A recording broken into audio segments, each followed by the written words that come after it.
Hello guys, welcome back to my channel happy blog B. আজকে আমি ঘুরতে চলে এলাম একটা নদীর ধারে। নদীটা খুবই সুন্দর, তোমরা দেখতে পাচ্ছ।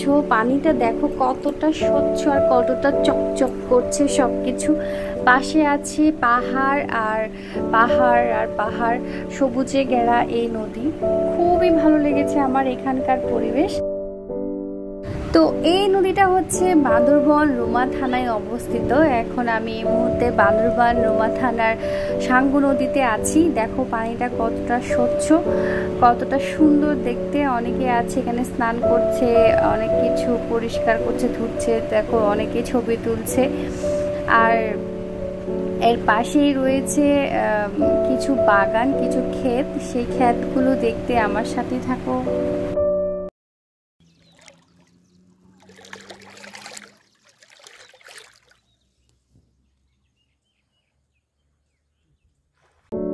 এই যে দেখো নদীর তীরে কি শুকানো হচ্ছে, এগুলো দেখতে কিসের মতো লাগছে বলো তো। প্রথমে আমি কি বিচি ভেবেছিলাম, যখন কাছে গিয়ে দেখলাম, দেখি কি অনেকগুলো বাদাম, চীনা বাদাম শুকানো হচ্ছে।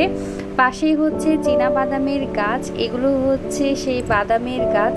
এই বাদামগুলো মাটি থেকে তুলে শেকড় থেকে বাদামগুলো ছাড়িয়ে নিয়ে পাশেই শুকাতে দেওয়া হয়েছে। এই যে এগুলো শেকড় থেকে যে বাদাম ছাড়িয়ে নিয়েছে গাছ থেকে, সেই গাছগুলো এক সাইডে রাখা হয়েছে। এগুলো পরবর্তীতে ওরা শুকিয়ে জ্বালানি হিসেবে কাজে লাগাবে। দেখো কত বাদাম এখানে শুকানো হচ্ছে। একেবারে ফ্রেশ, কোনো মাটি কাদা কিছুই লেগে নেই এখানে। এই যে এই পাশটা পুরোটাই হচ্ছে বাদাম গাছ, সবুজ যে ক্ষেত দেখা যাচ্ছে, সবই চীনা বাদামের চাষ করা হয়েছে এখানে।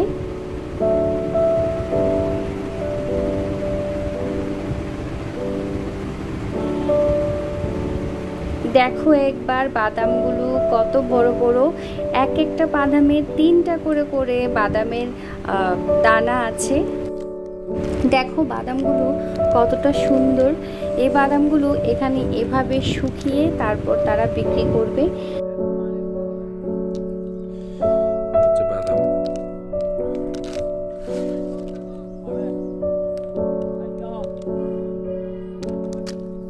চলো বাদাম ক্ষেত দেখা শেষ, এবার অন্য একটা ক্ষেতে আমরা চলে যাই।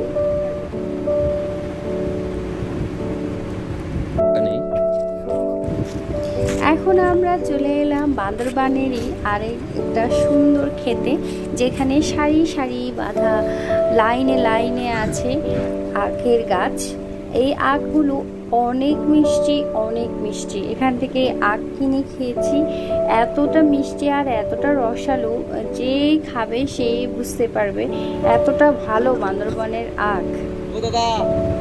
এই যে দেখো আখ গাছগুলো প্রথমে দেখতে কেমন হয়, এভাবেই সারি করে লাইন বাই লাইন পুরো ক্ষেত জুড়েই আখের বাগান।